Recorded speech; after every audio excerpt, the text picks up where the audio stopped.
En este tema veremos técnicas para resumir la información que disponemos de una variable numérica, aunque en ocasiones se podrá aplicar a variables ordinales y en algún caso a cualitativas nominales.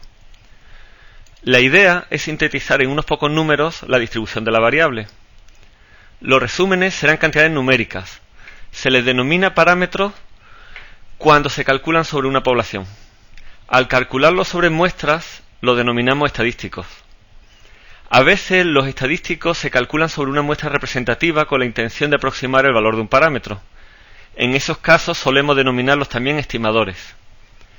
Así, una estimación es la aproximación de un parámetro poblacional basándonos en muestras.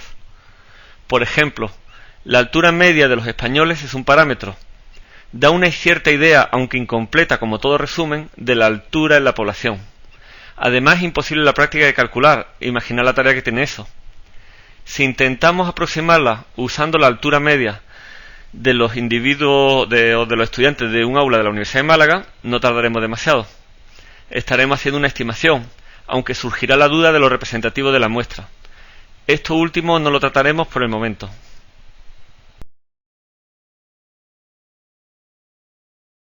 Podríais tener dudas de por qué necesitáis resumir la información de una variable numérica con estadísticos si una representación gráfica me ofrece toda la información de un vistazo. ¿Qué necesidad habría de ello? En este punto quiero convenceros de que una medida de resumen facilita enormemente la comprensión de los datos. Para ello me hace falta que hagáis un esfuerzo.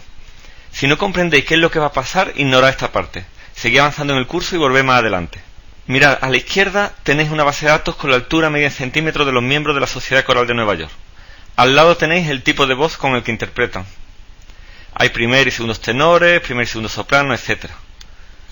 En el histograma estáis viendo la altura de ellos. Como sabéis, el histograma es una representación de la información que tenemos sobre la variable altura. Tenemos curiosidad por saber si la altura de los individuos está de alguna manera asociada con la voz. Podríamos, en este caso, desglosar las alturas entre todos los tipos de voces. Como sabemos que un histograma expone la información contenida en la muestra de forma visual, cualquier diferencia debería saltar a la vista. Aquí está desglosado. No os asustéis con tanto gráfico, por favor, haced el esfuerzo para interpretarlo. Ahora mismo es posible que no estéis viendo grandes diferencias, pero fijaos. Para cada gráfico tenemos en el título superior el tipo de voz al que corresponde. La variable altura tiene puestas las etiquetas de los ejes arriba y abajo para mayor claridad. A izquierda y derecha encontraremos las frecuencias. No está claro que haya mucha diferencia de altura entre sopranos primeros y segundos. Los histogramas barren aproximadamente el mismo rango de alturas y aunque no son iguales, es difícil decantarse porque los individuos de un grupo muestren tendencia a ser más altos que los del otro. Lo mismo se ve entre los altos primeros y segundos. Tampoco se ve diferencia entre los tenores ni entre los bajos. Sin embargo, comparad los gráficos ahora verticalmente. Ahora sí, con un poco de esfuerzo, pero se aprecia que los histogramas se desplazan ligeramente hacia la derecha conforme bajamos la columna, es decir, hay tendencia a que los segundos altos sean ligeramente más altos que los segundos sopranos, y los segundos tenores aún más, y los segundos bajos todavía un poquitín más. No quiere decir eso que ocurra con todos los individuos. Fijaos que hay sopranos de mayor altura que algunos tenores, pero sí que se aprecia una tendencia sistemática al aumento de altura conforme descendemos en la columna. Lo mismo puede apreciarse en la segunda columna. Está claro que esa impresión subjetiva de variación sistemática de la altura debe haber alguna manera de mostrarla que no requiera de tanta concentración y esfuerzo por nuestra parte. Pues bien, para eso nos sirven esas medidas de resumen denominadas estadísticos.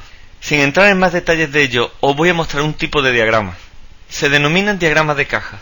No explicaré en este momento lo que son, pero os diré que muestran una versión resumida. En el fondo son colecciones de estadísticos.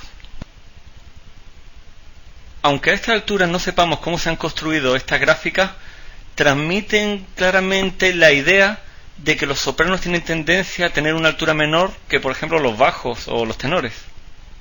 Parece también, aunque no está tan claro, que los bajos segundos tienen tendencia a ser más altos que los bajos primeros, aunque sería cuestión de opinión, ¿verdad? Me voy a adelantar un montón de temas con vuestro permiso. Lo que voy a hacer ahora no comprenderéis de qué se trata hasta que no finalicéis el curso, pero quiero desarrollar también vuestro olfato sobre contraste de hipótesis. Le añado una muesca a los diagramas de caja muy bien puestas. Grosso modo, cuando dos muescas se intersectan es que las diferencias de altura que apreciamos descriptivamente no son estadísticamente significativas. Cuando no se cortan, sí que lo son. Pues bien, como mencioné, no os preocupéis mucho si no habéis comprendido gran cosa en este momento. Solo quería haceros llegar la idea de que unas medidas que nos resuman los datos nos pueden hacer apreciar mejor la diferencia entre grupos. Por otro lado, quería quitaros la idea, esa con la que uno normalmente llega aquí acostumbrado, a que los resúmenes de datos solo se basan en medias. Podéis estar seguros de que nada de lo que habéis visto aquí se correspondía a una media. Las medidas de resumen las dividiremos fundamentalmente en 4 categorías. Medidas que nos indican dónde está el centro de los datos. En función de lo que entienda por centro aparecerán 3 medidas diferentes que pueden coincidir o no. Tendremos también medidas que nos dan una idea sobre lo concentrado o disperso que están las observaciones. Podemos basarnos en lo distantes que están con respecto al centro, o la distancia entre observaciones pequeñas y grandes, por ejemplo. Veremos medidas que nos darán ciertos valores especiales de la variable. Por ejemplo, ¿cuándo una observación es pequeña? Podríamos definirlo como que cuando casi todas las demás la superan, o bien como que muy pocas quedan por debajo. Nos interesará entonces definir una medida de posición, es decir, valores de la variable que dejen por debajo de sí a cierto porcentaje de las observaciones. Estas medidas también nos servirán para determinar cuándo una observación es grande o cuándo es del montón. Por último, estudiaremos medidas que nos hablarán de la forma de la distribución, en particular de su simetría y de su apuntamiento. Estas nos servirán para evaluar el parecido con una distribución por la que los estadísticos sentimos un cariño especial, que es la campana de Gauss o distribución normal. Pero a ella ya le llegará su turno. De momento, aquí tenéis un resumen de lo estadístico que vamos a ver. Es cierto que son muchos y requerirá algo de trabajo por vuestra parte. Aprovechad para recordarlo cuando tengáis ratos libres. En la práctica, unos son más importantes que otros, aunque yo no os lo voy a decir. Lo iremos descubriendo sobre la marcha. Desde el punto de vista teórico hay que conocerlos todos, de pe a pa. Vamos a comenzar por las medidas de posición. Si las entendemos bien, algunas de las otras caerán sin ningún esfuerzo. Las medidas de posición marcan ciertos valores especiales de la variable que nos pueden permitir indicar cuándo una observación es pequeña o grande. Para ello hay que decir pequeña con respecto a qué. Bueno, pues será con respecto a las demás observaciones, claro. No vamos a tener una varita que nos lo diga automágicamente. O si la tenemos y se llaman cuantiles cuando lo usamos en una escala de 0 a 1 o percentiles cuando lo usamos en una escala de 0 a 100. El cuantil de orden alfa será un valor tal que una frecuencia acumulada de alfa quede por debajo y el resto, 1 menos alfa, por encima. Si habéis ido alguna vez al pediatra con un niño de unos pocos meses de edad, veréis que los miden y los pesan, y deciden si es pequeño o grande para su edad en función de unas tablas de cuantiles que ellos usan. Si os habéis hecho un análisis de sangre últimamente, veréis que os entregan unas listas larguísimas de números con valores como concentración de hierro, plaquetas, glucemia, etc. Serían difíciles de interpretar si no os apareciera a qué cuantil corresponde, o por lo menos unos valores de normalidad que os indiquen cuándo es mucho y cuánto es poco. Hay cuantiles que reciben nombres especiales. El percentil de orden K, siendo K un valor entre 0 y 100, es un valor que deja al menos al K% de las observaciones por debajo. Por ejemplo, el percentil 50 supera la mitad de las observaciones, la otra mitad la supera a ella. Es por esto que más adelante la retomaremos cuando veamos medida de centralización. La denominaremos mediana. Los cuartiles son los percentiles 25, 50 y 75. Se usan para dividir las observaciones en 4 grupos con aproximadamente el mismo número de individuos. Valores bajos son los que no llegan al percentil 25 o primer cuartil. Medios bajos son los que no llegan al percentil 50 o segundo cuartil. Hasta el percentil 75 tenemos los valores medios altos. Y por encima a la cuarta parte de los valores más altos.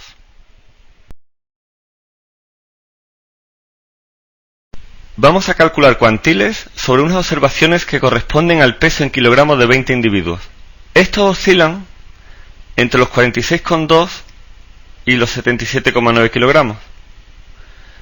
El histograma se ve que empieza un poco antes que la observación más pequeña y termina un poco después. Perdemos un poco de precisión, pero así los intervalos para construir el histograma tienen unos límites más bonitos. Son números sin decimales. Dentro de poco tenemos muchas líneas, así que elimino las que no son necesarias. Vamos a encontrar el percentil 25, o lo que es lo mismo, el cuantil 0,25. Esta es una observación que supera al 25% de todos los pesos. Es decir, a la cuarta parte de las observaciones más pequeñas. La cuarta parte de 20 es 5, así que debe ser un valor comprendido entre la quinta y la sexta observación. 1, 2, 3 y 4, esas están juntas, 5 y 6, ahí en medio debe estar. Aquí he marcado el punto medio entre ambas. A esta forma de calcular el percentil 25 se la denomina también bisagra de Tukey. Hay otra forma de elegir el valor comprendido entre la quinta y la sexta observación. A veces encontraréis que se define como una regla de 3 entre ambas. En ese caso se desplaza ligeramente hacia la zona central del histograma. Es la que suelen calcular los programas informáticos. La diferencia es tan pequeña entre las dos maneras de definirlo que no haremos la distinción. En otra definición encontraréis que es la primera observación igual o superior al punto marcado. En este caso sería la sexta observación.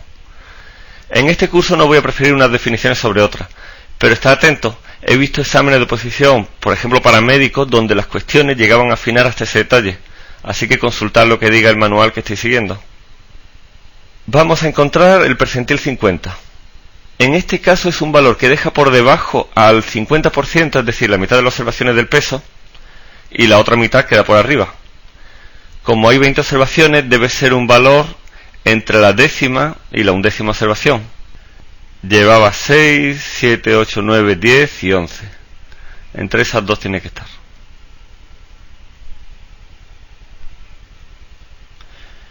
Vamos ahora a por el percentil 75. Deja por debajo al 75% de 20, es decir, a 15 observaciones. Por tanto, estará comprendido entre la observación 15 y 16. 12, 13, 14, 15 y 16.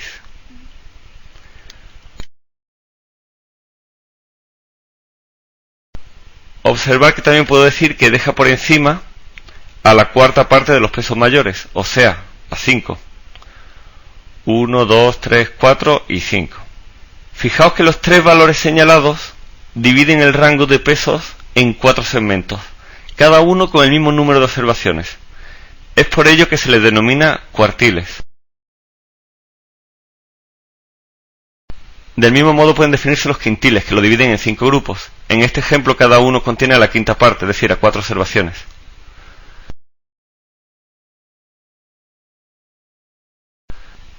Los deciles dividen el rango en 10 grupos. En este caso tocaría a 2 observaciones por grupo.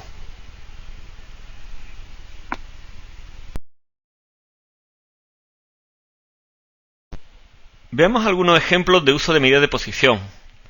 Los niños al nacer suelen pesar alrededor de los 3 kilos y pico. Si sabemos que el 5% de ellos tiene un peso demasiado bajo al nacer, ¿con qué nombre podemos denominar a este peso? De acuerdo a lo que hemos enunciado, sería un percentil 5. Otro ejemplo. Quiero saber qué peso es aquel que es superado solo por la cuarta parte de una población. En este caso se corresponde con el percentil 75 o tercer cuartil, ya que las 3/4 partes de la población no lo superan. Otro un poquito más complicado. Se trata de identificar límite de normalidad. Supongamos que tanto un nivel alto como bajo de colesterol es patológico. Es solo una suposición. Además sabemos que el 90% de la población tiene valores que se consideran normales. ¿Qué nombre recibirían los valores que harían el papel de límite de normalidad? Pues bien, si el 90% son normales, el 10% restante serán los patológicos. Supongamos que se distribuyen simétricamente por arriba y por abajo. Podemos desglosar este 10% de la siguiente manera. Son patológicos el 5% de los niveles de colesterol más bajos y el 5% de los más altos. el valor que sirve de límite para el 5% de los valores más bajos de colesterol es el percentil 5. El que sirve de límite para el 5% superior es el percentil 95, ya que si el 5% lo supera, el 95% no lo hace, y es así como se definen los percentiles. Por tanto, los individuos normales se encuentran entre los percentiles 5 y 95.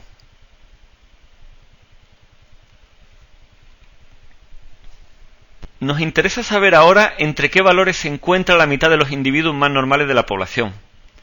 Por ello entendemos a los que tienen valores mayores que la cuarta parte de los más bajos y menores que la cuarta parte de los más altos. Estos son los que ocupan la zona central, hasta contabilizar un 50% de las observaciones. Razonando de manera parecida a la anterior, deducimos que son los valores comprendidos entre el primer y el tercer cuartil. Ya que este grupo de individuos de la zona central suele dar una idea de cómo de dispersos están las observaciones, para nosotros tendrán un interés especial. Es decir, a esto hay que ponerle un nombre. Vamos a verlo con más detalle en la siguiente sección. Los diagramas de Tukey se construyen basándonos en 5 números. Las observaciones menor, la mayor y los 3 cuartiles. En la zona central se sitúa una caja que va desde el primer hasta el tercer cuartil. A la longitud de la caja se la denomina rango intercuartílico. Lo retomaremos más adelante cuando tratemos las medidas de dispersión. Se pone también una línea para indicar dónde cae la mediana. A los extremos de la caja se sitúan unas líneas o bigotes que se suelen llegar hasta las observaciones menor y mayor. De esta forma hemos dividido las observaciones en 4 grupos: 1, 2, 3 y 4. Corresponde la caja a la mitad de las observaciones que ocupan el centro, a la mitad de las observaciones más normales. Hay una extensión que se puede hacer a estos diagramas y que nos ayudan a distinguir a su vez a las observaciones anómalas. Para ello, en vez de llegar los bigotes hasta los extremos, se le acerca hasta observaciones que no se alejan en más de 1,5 veces el rango intercuartílico.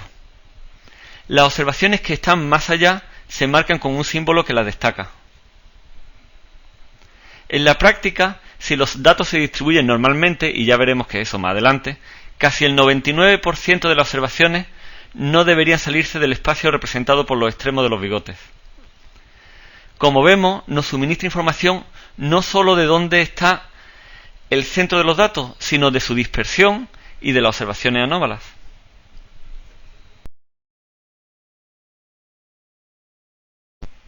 El siguiente ejemplo nos sirve para verificar que hemos comprendido qué son los percentiles.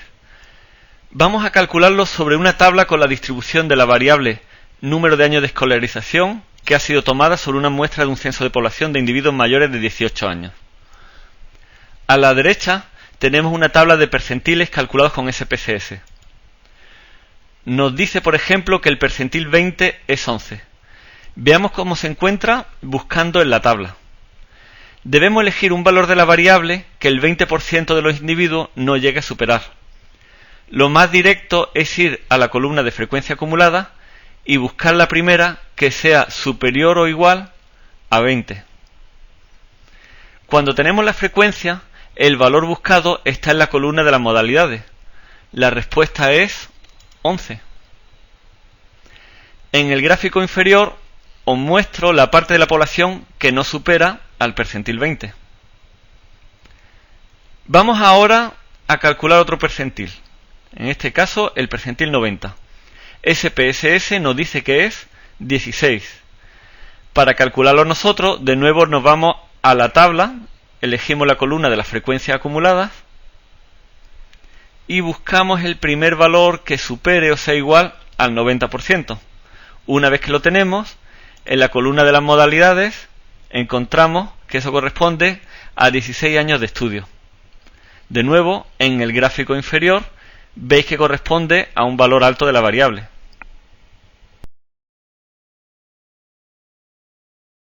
Las medidas de centralización, también llamados estadísticos de tendencia central, nos indican hacia dónde tienen las observaciones tendencia a agruparse.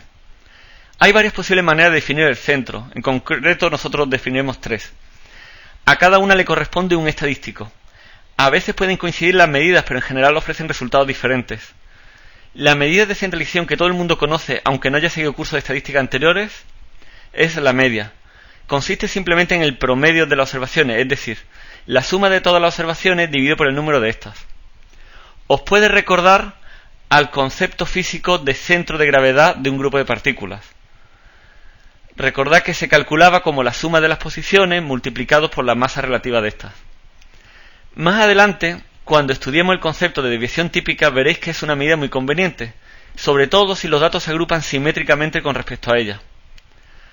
Al ser un promedio, en su cálculo intervienen todas las observaciones, incluso las que son muy anómalas. No solo eso, por su definición, las observaciones más influyentes son las más extremas. Por tanto, es una medida de tendencia central muy sensible a una distribución asimétrica de estas. La segunda medida de centralización que trataremos es la mediana. Está libre de estos problemas, aunque matemáticamente no es un concepto muy fácil de tratar. ¿Sabemos a esta altura cómo calcularla? Pues es el percentil 50, o lo que es lo mismo, el segundo cuartil. Por tanto, solo depende del número de observaciones que quedan por encima y por debajo, pero no de sus valores. Por tanto, da lo mismo que existan observaciones extremas o que éstas se distribuyan asimétricamente. Su valor en realidad no depende más que de la observación central, si hay un número impar de estas. Aquí tenéis un ejemplo con 7 observaciones, ordenadas de menor a mayor. La mediana es la cuarta, pues deja a 3 por abajo y a 3 por arriba. Si hay un número par, se suele tomar el promedio de las dos centrales. Dependiendo del manual que sigáis, a veces se elige la mayor de las dos centrales. Como mencionaré al hablar de percentiles, no prestaré mucha atención a este detalle. Aquí tenéis un ejemplo un poco exagerado. He puesto unos datos que son los mismos que antes, pero la última observación la he cambiado y ahora es claramente anómala. Fijaos que a la mediana no le afecta lo más mínimo, pero a la media sí que le afecta, hasta el punto que propone como estadístico de tendencia central un valor que no parece en absoluto representativo de ninguna de las observaciones. La última medida de centralización que veremos es la moda. Corresponde a un valor de la variable donde la distribución de frecuencias alcanza un máximo. Por tanto, puede haber varias, a diferencia de otras medidas anteriores. Dependiendo del manual que utilicéis, a veces se define como máximo absoluto y en otros como máximo relativo. He aquí un pequeño resumen sobre lo anterior, en este caso sin texto. Solo quiero que captéis geométricamente qué son unas y otras medidas de centralización y sus diferencias. La media es el centro de gravedad del histograma, es decir, es aquel punto en el que al apoyarlo se quedaría en equilibrio si el histograma correspondiese a densidad de materia sometida a un campo gravitatorio vertical. La mediana se calcula ordenando las observaciones de menor a mayor. Una vez que la tenemos ordenada, simplemente nos quedamos con la central. Si el número de observaciones es par, pues simplemente nos quedamos con el promedio de las dos. Aquí tenéis un gráfico donde veis que la mediana solo depende de las observaciones centrales y por tanto no se verá afectada por la presencia de observaciones anómalas. Por ejemplo, aquí tenemos una serie de observaciones 3, 5, 6, 8, 9, 11 representadas con puntos. Si cambiamos la observación 11 por una anómala como 29, vemos que uno de los puntos se desplaza. Sin embargo, la mediana no cambia lo más mínimo. En cuanto a la moda, como veis, dependiendo de la distribución de frecuencia, puede haber una o varias. Podemos tener entonces distribuciones unimodales, bimodales, etc. Fijaos en otra cosa más. Estoy suponiendo durante todo el capítulo que trabajo con una variable numérica. Si la variable fuese ordinal, el concepto de media no es claro que pueda utilizarse alegremente, pero sí el de mediana o en general el de cualquier cuantil. ¿Por qué? Porque para ello solo necesito poder ordenar las observaciones de menor a mayor, y eso está garantizado para variables ordinales. También podría utilizar la moda. Es más, Si defino la moda como el máximo absoluto de la distribución de frecuencias, no un máximo relativo, entonces puedo extender su aplicación incluso a variables cualitativas nominales.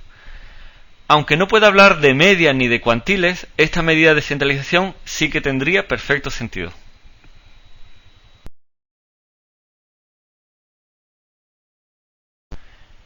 Aquí tenéis algunas fórmulas para calcular medidas de tendencia central. Si las observaciones de una variable x, que aquí están representadas mediante la letra x con subíndice, no están agrupadas, normalmente usamos como fórmula la siguiente: la suma de las observaciones dividido por el total de ellas.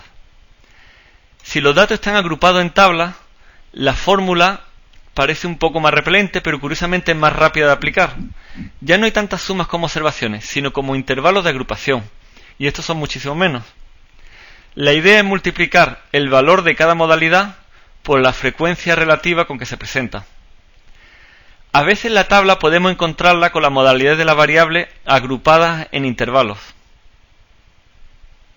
Esto se hace para una mejor comprensión, pero sobre ella no es razonable hacer cálculos. La razón es que tenemos más información con los datos tal cual vienen que con ellos agrupados en intervalos. Pero bueno, al menos para que os suene os indicaré cómo se hace, aunque dudo que tengáis nunca necesidad real de usarlo. Si la tabla se ha construido basada en intervalos, hemos de tomar un valor representativo. Con el que se comete un menor error es el centro del mismo, también llamado marca de clase.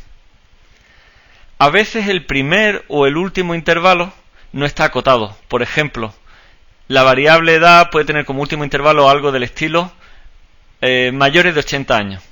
Por supuesto, esto no se toma al pie de la letra y se elige como marca de clase el infinito. Hay que usar el sentido común y asignarle un valor razonable. Os lo dejo a vuestro criterio, pero poned cualquier valor que sea razonable. En cuanto a la mediana, se calcula como el cuantil de orden 0,5. Aquí tenéis la fórmula para el cálculo de cuantiles en variables agrupadas en intervalos. No la he mostrado antes, pues prefería no despistaros mucho con las fórmulas. Lo que dice esta es que para calcular el cuantil de orden alfa, sea alfa el que sea, en primer lugar debéis localizar el intervalo que lo contiene. L sub i menos 1 es su extremo inferior, y el intervalo llega hasta L sub i. El mismo se localiza por ser el que contiene la primera frecuencia relativa acumulada superior a alfa, o a alfa por n si vuestra tabla muestra la frecuencia acumulada absoluta en vez de las relativas.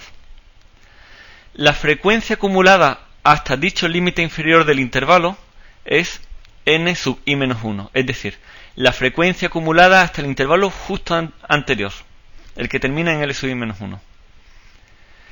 N sub i es la frecuencia del intervalo con el que estamos trabajando, y L sub i menos L sub i menos 1 es su longitud. En él necesitamos encontrar lo que nos falta hasta llegar a acumular una frecuencia n por alfa. Es decir, n por alfa menos lo que ya llevamos acumulado en el extremo inferior del intervalo. Esta rebuscadilla regla de 3 nos da entonces las respuestas que buscamos. O si queréis verlo así, si empiezo a integrar el histograma desde el menos infinito hasta el punto donde él deja por debajo de sí una frecuencia relativa de alfa. También podría decir que si uso el diagrama acumulativo de frecuencias, es el punto del eje de abscisa para el que llego a la altura alfa. Dentro de poco veréis un ejemplo donde esto se calcula con más detalle. En cuanto a la moda, además de poderse definir como máximo absoluto o relativo, encontraréis más variedad de definiciones cuando la distribución de frecuencias se presenta en intervalos. He llegado a encontrar por el momento hasta 3 definiciones diferentes y espero no encontrar nunca una cuarta. Así que como una cuestión del convenio que sigáis, tampoco me decantaré por una definición u otra. Si llega la ocasión, me puedo quedar con el centro del intervalo, por ejemplo.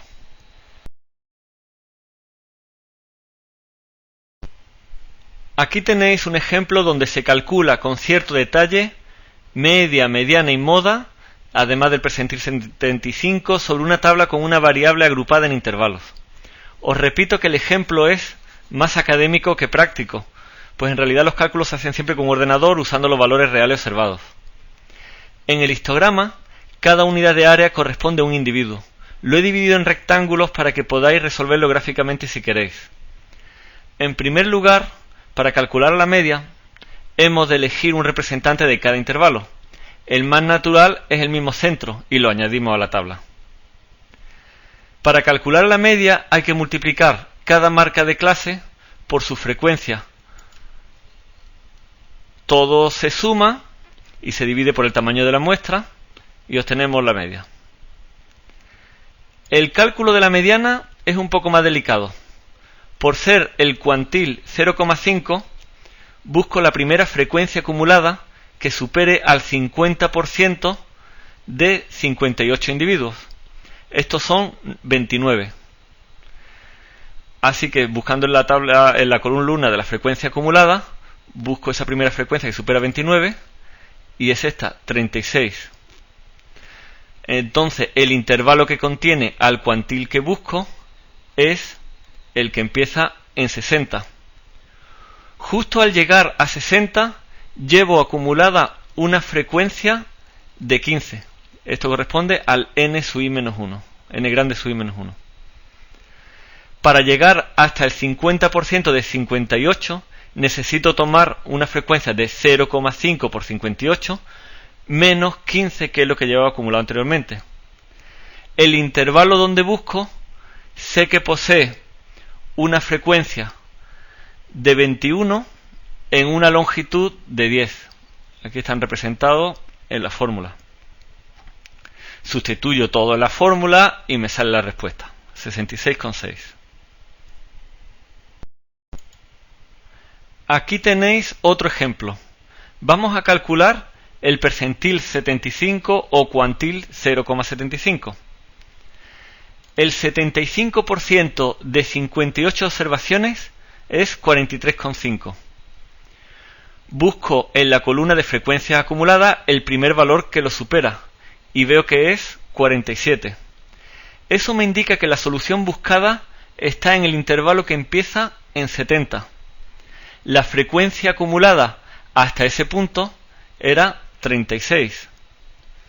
Por tanto, necesitamos tomar de ese intervalo que tiene una longitud 80 menos 70 y una frecuencia de 11, el trozo que nos haga falta hasta llegar a completar lo que necesitamos, que es 43,5 menos 36. Se sustituye todo en la fórmula y listo. En cuanto a la moda, como mencioné, en cada libro viene una fórmula diferente. La más fácil es la de la marca de clase.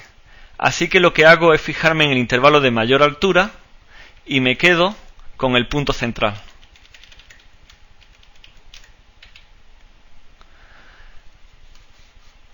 Aquí lo tenemos. Fijaos que las tres medidas de centralización han quedado cerca, pero no han coincidido. Fijaos también que la media tiene tendencia a desplazarse hacia las colas. Esto es porque las colas son las observaciones más influyentes en el cálculo de la media. Antes de empezar a hablar sobre la medida de dispersión o variabilidad, vamos a tratar sobre cuáles pueden ser algunas de las fuentes de variabilidad. Desarrollamos el ejemplo de la variable calificación en la asignatura bioestadística.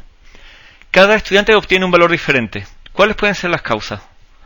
La más evidente debería ser las diferencias que presentan los estudiantes en el conocimiento de la materia.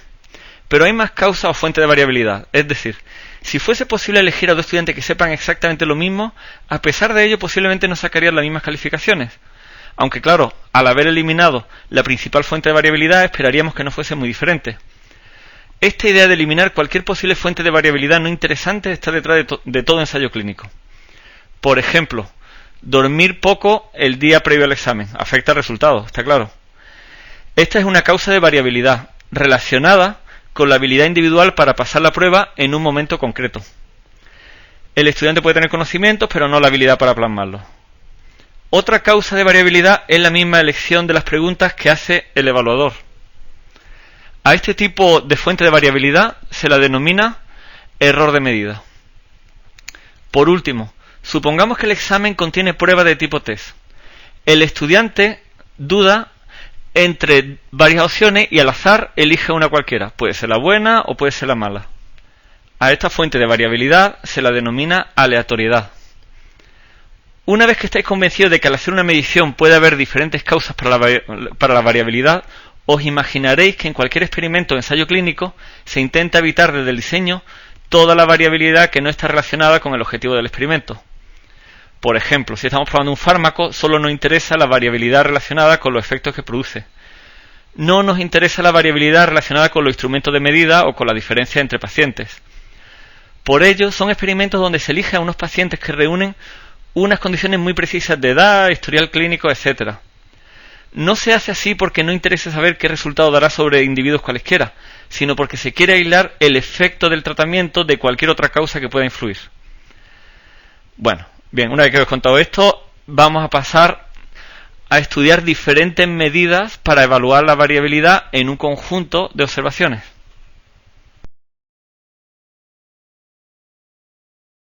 Las medidas de dispersión miden el grado de variabilidad presente en la muestra independientemente de cuál sea su causa.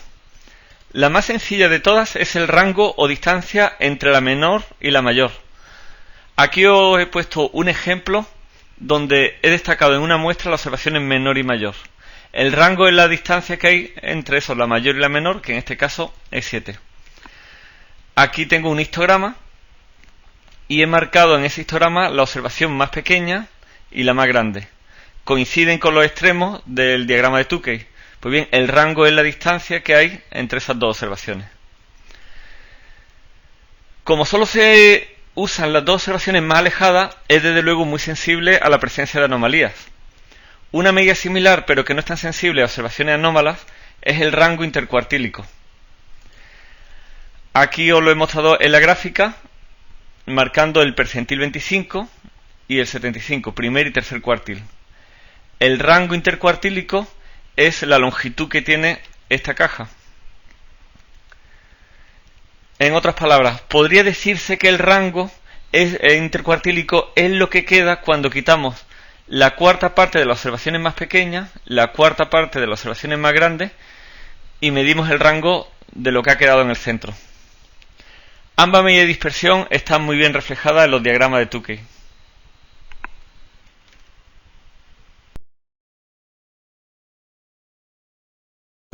Otra medida de dispersión es la varianza. Se define como el promedio de las desviaciones de las observaciones con respecto al centro de gravedad al cuadrado. Veis que solo puede tomar valores positivos. También se aprecia que los valores que más influyen son los más alejados de la media. Si es la primera vez que veis su expresión, puede que no resulta muy atractiva, pero tiene un profundo significado físico. En multitud de situaciones del mundo real, la energía interna de un sistema de partículas viene determinada por la posición geométrica de estas. Cuanto más alejada de cierto punto, más energía interna tiene el sistema. Pues bien, la dependencia geométrica de la energía en muchas ocasiones está determinada por una expresión idéntica a la de la varianza. Eso ocurre, por ejemplo, cuando consideramos cuerpos que rotan como patinadores sobre hielo.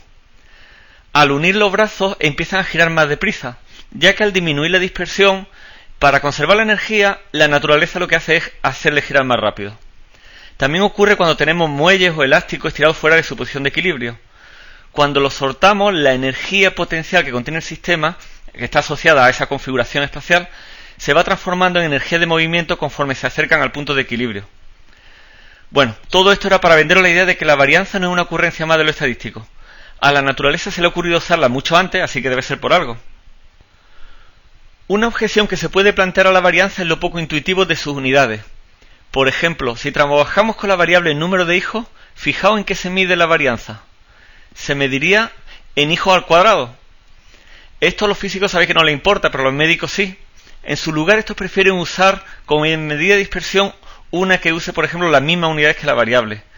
Por ello toman su raíz cuadrada e introducen un nuevo término que se llama la desviación típica. La desviación típica se define como la raíz cuadrada de la varianza. Por tanto, se miden las mismas unidades que la variable. Esto la hace claramente más agradable a los sentidos. Hay ciertas distribuciones donde si conozco la media y la desviación típica, realmente lo conozco todo sobre ella. Eso ocurre con la distribución normal. En el gráfico veis un histograma con la distribución del peso de 407 niños nacidos en el Hospital Materno Infantil de Málaga en partos gemelares. Sobre ella tenéis impresa una distribución normal ideal con la misma media y desviación típica que vemos en el histograma. Es un tipo de distribución que os podéis encontrar en ciencias de la salud frecuentemente. Entenderéis que la desviación típica da una idea de la dispersión de los datos si os digo que mucho más de la mitad de las observaciones no distan de la media en más de una desviación típica. Si me alejo 2 desviaciones, las tengo ya a casi todas las observaciones.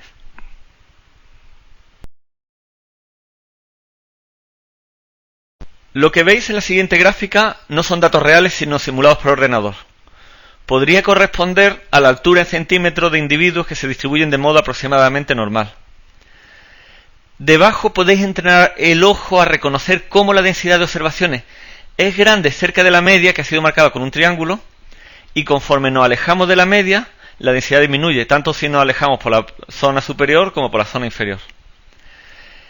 He marcado aquí todas las observaciones que no distaban de la media en más de una desviación típica. Observad el número de observaciones que se encuentran en ese intervalo porque lo vais a acabar aprendiendo de memoria. El 68,5% de ellas se encontraban ahí. En una distribución normal perfecta nos encontraríamos el 68,4% aproximadamente. Esto es una característica de la distribución normal. Y veis que no hace falta que sea exactamente normal. Con que se parezca, la regla se verifica aproximadamente. A una distancia de 2 desviaciones típicas de la media, tenemos aproximadamente el 95% de las observaciones en una distribución normal perfecta. Y fijaos que en esta prácticamente se sigue verificando. Aquí tenéis unas cuantas simulaciones más. He cambiado los histogramas por densidades. Debajo de cada uno tenéis las observaciones reales. Intentad reconocer el patrón. Cerca de la media, densidades altas, que disminuyen al alejarnos de ella. El eje de abscisa está creado de manera que la distancia de las observaciones a la media se mide prácticamente en desviaciones típicas. En azul está marcado el área que corresponde a las observaciones que no distan de la media en más de una desviación típica. En naranja llegamos hasta 2 desviaciones. He contado el porcentaje de observaciones que entra dentro de cada zona. Fijaos que en la zona azul siempre tengo cantidades cercanas al 68%. En la zona naranja me acerco al 95%. Esto es lo que esperaríamos de datos distribuidos normalmente. Y veis que si los datos están aproximadamente distribuidos de forma parecida a la normal, pues las aproximaciones se siguen cumpliendo. Pero esto ya lo había comentado en la transparencia anterior.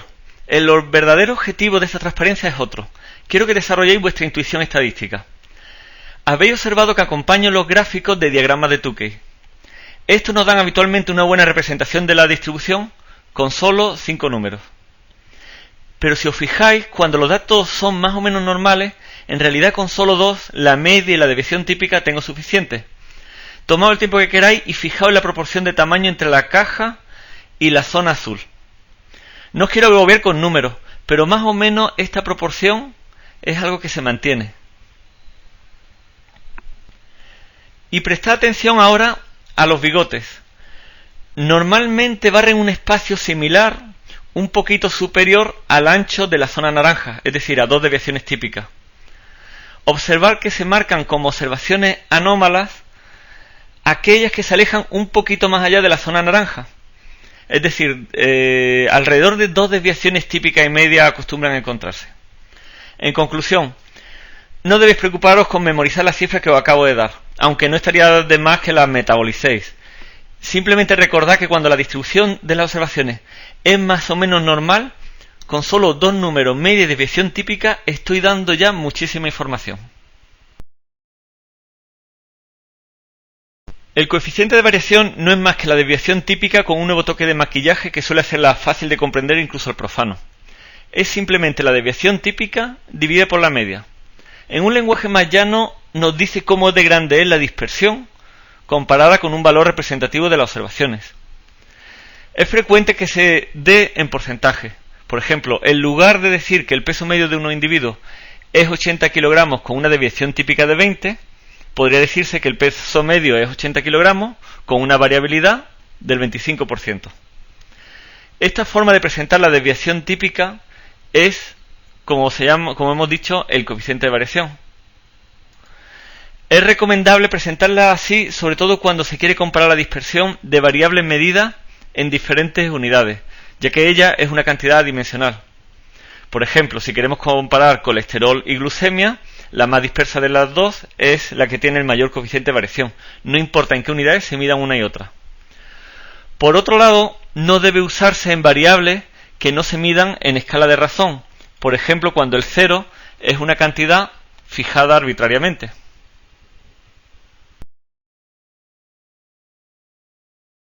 La distribución de una variable es simétrica si su mitad izquierda es la imagen especular de su mitad derecha. Esto es muy fácil de reconocer. La distribución teórica de una variable puede ser simétrica, pero en la práctica con muestras eso no ocurre nunca. Uno se conforma con que no sean escandalosamente simétricas.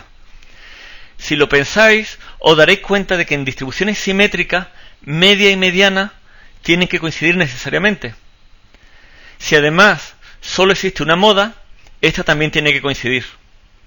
Por tanto, en distribuciones simétricas y unimodales, las tres definiciones de centro coinciden, y es fantástico que se reconcilien. Por tanto, como indicación de asimetría, podría basarme en la posible discrepancia entre las medidas de centralización.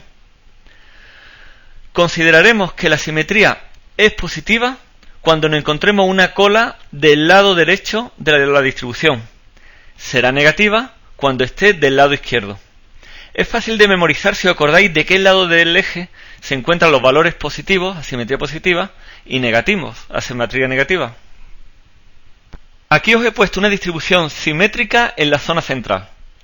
A la izquierda una distribución con asimetría negativa y a la derecha una con asimetría positiva. Entrenad la vista para reconocer directamente qué significa que los datos se distribuyen simétricamente o no, observando los puntos bajo el histograma. Fijaos dónde se sitúan las colas y cómo la media, simbolizada por un triángulo, se desplaza en la dirección de las colas cuando hay asimetría. Intentad descubrir qué relación hay entre el tipo de asimetría y la forma del diagrama de Tukey. Hay múltiples estadísticos para detectar asimetría. Se suelen basar en diferencia entre lo estadístico de tendencia central o entre la distancia entre ciertos percentiles y la mediana. Por ejemplo, si una distribución es simétrica, la distancia de primer y tercer cuartil a la mediana debe coincidir. En otro caso, es síntoma de asimetría. Fijaos en esta gráfica, si no. El que calculan los ordenadores normalmente es el coeficiente de asimetría, que se basa en las desviaciones con signo con respecto a la media al cubo.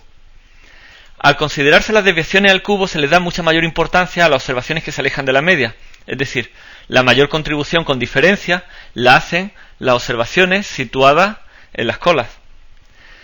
El signo del coeficiente nos dice dónde está la cola, es decir, el tipo de asimetría del que se trata. Cuando los datos son aproximadamente simétricos, el coeficiente de asimetría toma un valor cercano a 0. En caso de asimetría perfecta es directamente 0. Pero cuidado con el sentido de la implicación. El recíproco no es cierto.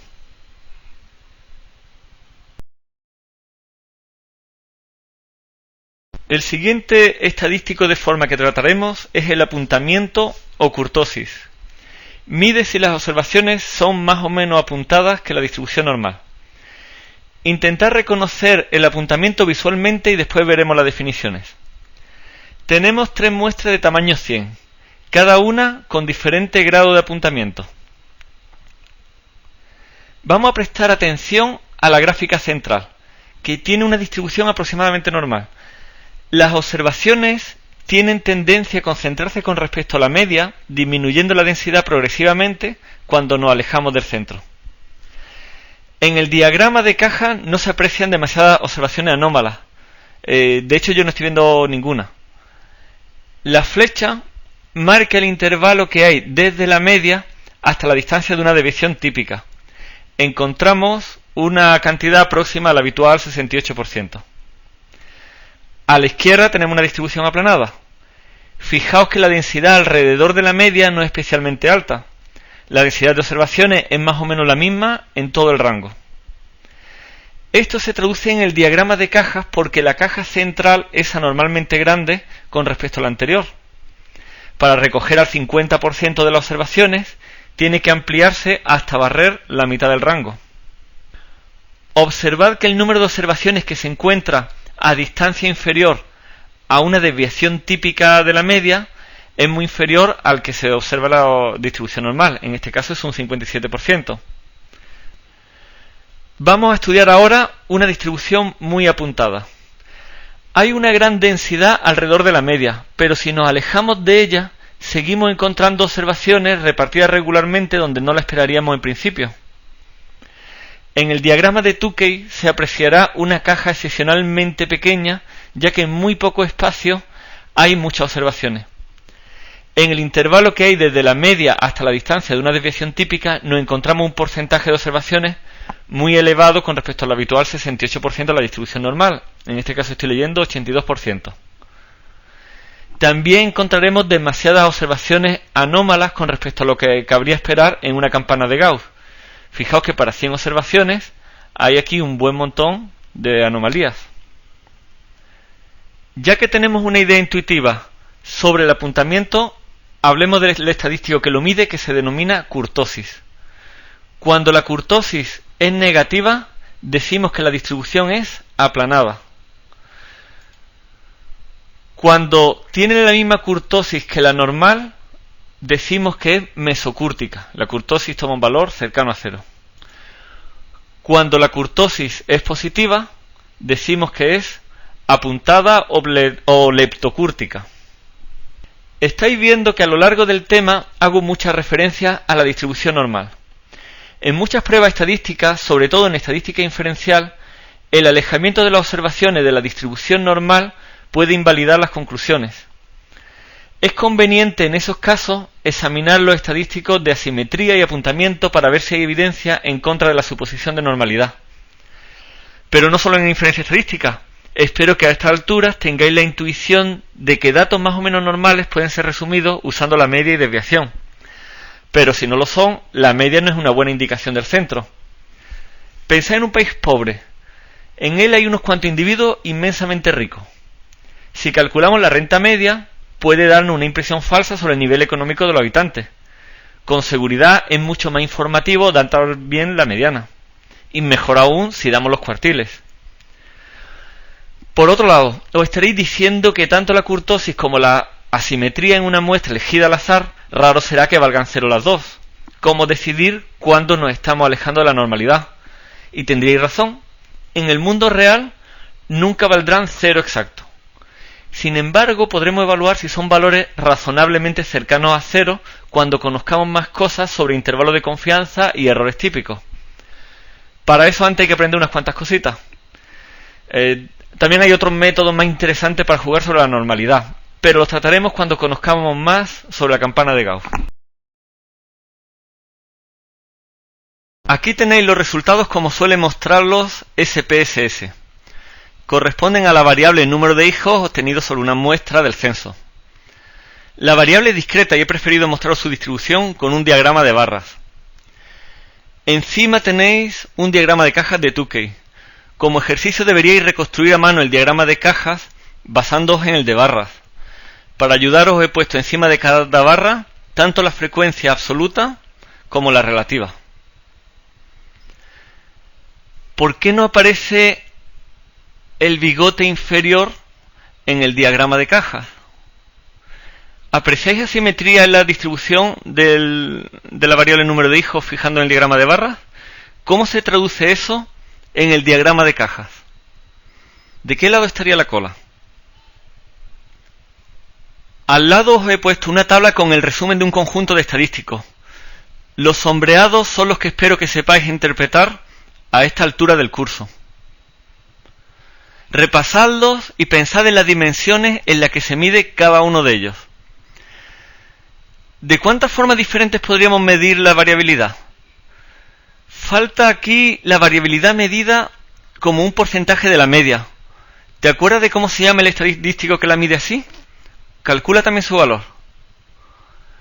Fijaos en el estadístico que mide la simetría. ¿Veis una correspondencia entre su valor y la distribución que presenta el diagrama de barras? Mira también el valor del estadístico kurtosis. ¿Dirías que la distribución es más bien aplanada o apuntada? Los valores que no están sombreados no han sido desarrollados en el tema. La media recortada al 5% es un pequeño comentario que podemos hacer ahora. Consiste en la media que queda tras eliminar el 5% de las observaciones más extremas. Ya sabéis que la media es muy sensible a los valores atípicos. Justifica el cambio de valor que se ha producido con respecto a la media que se había calculado con todas las observaciones. Para los otros conceptos que faltan, necesitamos avanzar en el curso, pero soy incapaz de resistir la tentación de adelantar un poquito de materia ahora. Se trata de la columna de los errores típicos y tiene que ver con intervalos de confianza.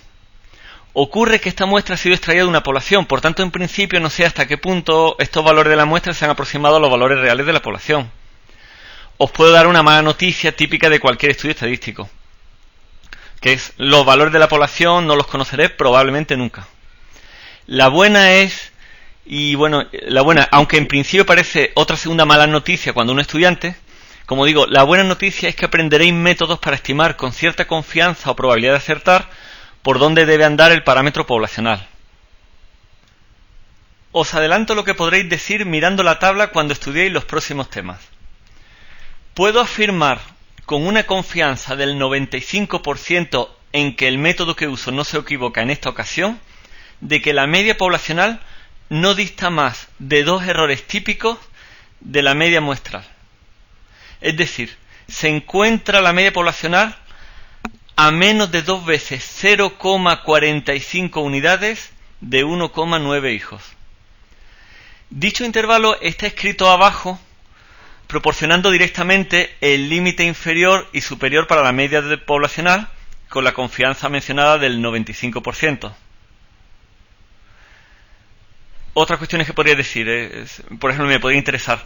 ¿Se podría presumir que los datos tienen una distribución compatible con la normalidad? Vemos que aparente no, pues asimetría y kurtosis no son cero. Pero claro, estos valores 1,034 y 1,060 están realmente muy alejados o no de cero. Dicho de otro modo, ¿son compatibles estos valores muestrales con que hayan sido extraídos de una población de asimetría y kurtosis nula?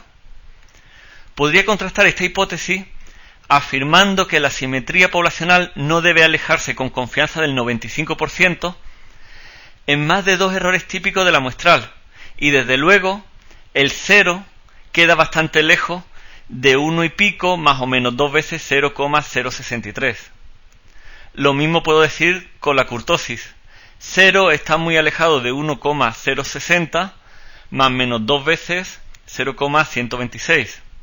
Es decir, tanto por asimetría como por apuntamiento tengo evidencia en contra de la normalidad de la población de la que ha sido extraída la muestra. Bueno, no sigo adelantando materia ya que no me ha quedado ningún número por comentar de la tabla.